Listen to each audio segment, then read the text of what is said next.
ছেচল্লিশ বিসিএসের স্বাস্থ্য পরীক্ষার রিপোর্ট জমা দিতে আমরা সকাল 8টার দিকে ঢাকা মেডিকেলে চলে যাই। এছাড়া কারো সোহরাওয়ার্দী, কারো সলিমুল্লাহ, এরকম বিভিন্ন সরকারি হাসপাতালে এক একজনের সেন্টার ছিল।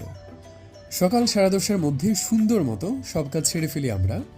নিজেদের ভেতরে সবাই সবাইকে সাহায্য করার যে মানসিকতা, এটা খুব উপকারে এসেছে। এরপরে আমাদের গন্তব্য ছিল ফ্যান প্যাসিফিক লাউঞ্জ।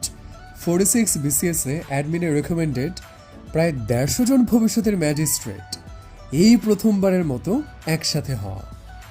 এতদিন শুধু হোয়াটসঅ্যাপে গ্রুপে কথা হতো, আজ সামনাসামনি সবাই গল্প করার সুযোগ পাচ্ছেন।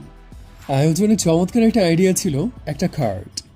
র্যাক ডেতে যেমন সব বন্ধুরা স্কুলের ইউনিফর্মে কিছু লিখে দিত, এই কার্ডে আমরা সবার সিগনেচার নিয়ে রেখেছি স্মৃতি হিসেবে। একদিন এনাদের মধ্য থেকেই কেউ সচিব হবেন, ক্যাবিনেট সেক্রেটারি হবেন, তখন বলতে পারবো ওনার সিগনেচার কিন্তু আমার কাছেও আছে। এরপর জম্পেশ খাওয়া দাওয়া, খেতে খেতে আবার অনেক গল্প, সাথে চলছিল ফটো ফ্রেমে ক্যাডারদের ফটো সেশন। খুব ভাল লাগলো যে 150 জনের মধ্যে ডাক্তার, ইঞ্জিনিয়ার, ব্যাংকার, কর্পোরেট সেক্টর, টিচার, অনেক পেশার মানুষ আছেন।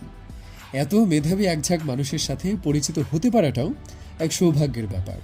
খুব স্বল্প সময়ে প্ল্যানিং এত সুন্দর একটা আয়োজনের জন্য ধন্যবাদ জানাই সাফায়েত ভাই, প্রিন্স ভাই, রনি ভাইকে। সাথে অনেকেই বিভিন্নভাবে যুক্ত ছিলেন, সাহায্য করেছেন।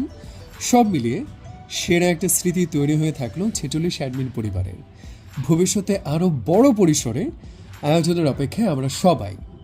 3, 2, 1, East West!